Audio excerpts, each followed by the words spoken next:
si bai ule iskut le mai an ka kan pol do na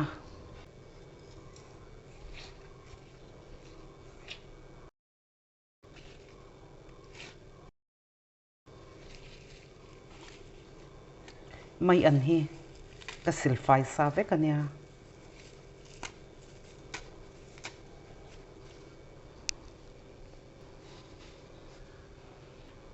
mai an hi gram za som nga ritania iskut po ain zat chia kha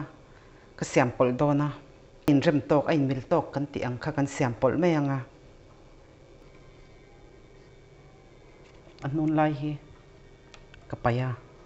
iskut hi anawa ka vel don lawa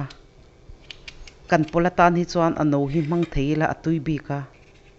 achang deuh kan mang don te ni chuan akor hi kan vel me anga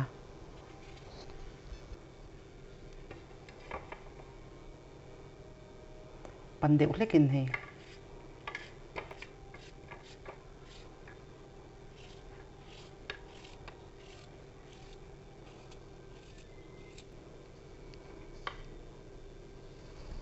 pron var zung ni ka mang dona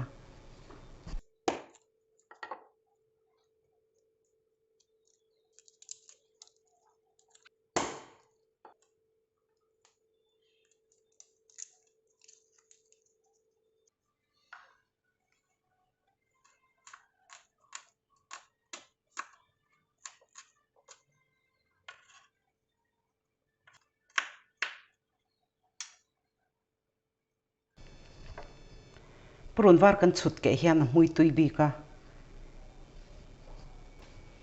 siam nga lang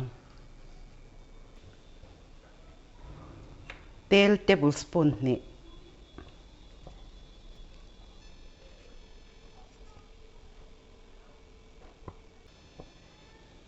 tel po lum ve deuh to a pron var chan sin tel salu tuka khan kan thlak lawanga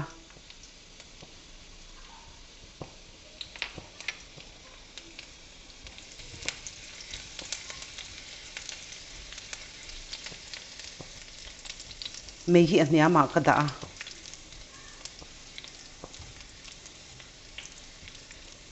a mui na hi kan kang chuak ve ang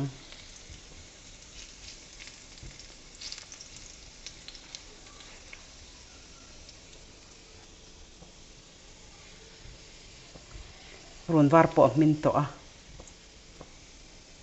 iskut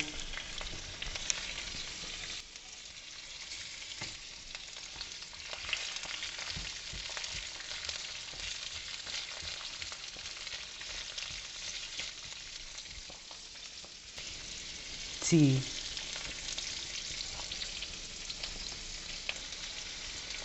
chicken powder thep fian te chan ve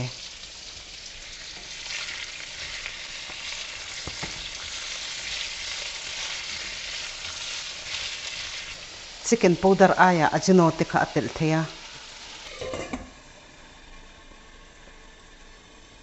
mei hi alai hol aya niam deuh hleka khan ka da a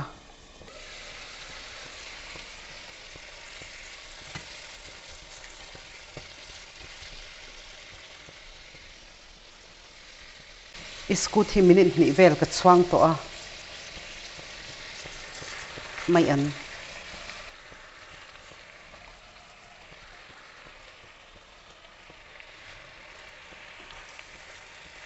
iskut hi min du tukin kan kang lawanga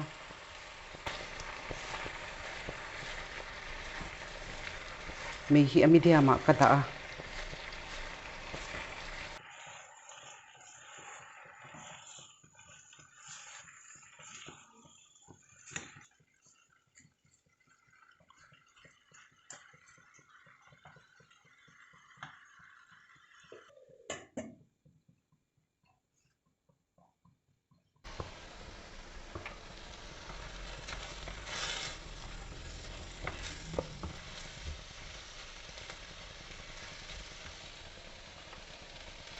tui tlem ka leya a tui nei kan du chuan tui hi kan lei tam me anga a tui nei lowin ka kang dona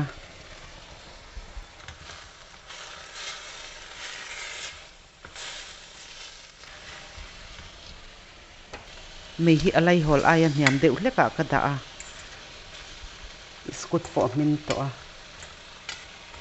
mai an le iskut kan pol hi a in rem lutuka mai an ka thlak nu hian minute riat vel ka chuang to a mei na vak lawa a min ve to a thain ti zong te ni chuan in lo siam ve don nia ka channel min thlir saka wangin ka lawm e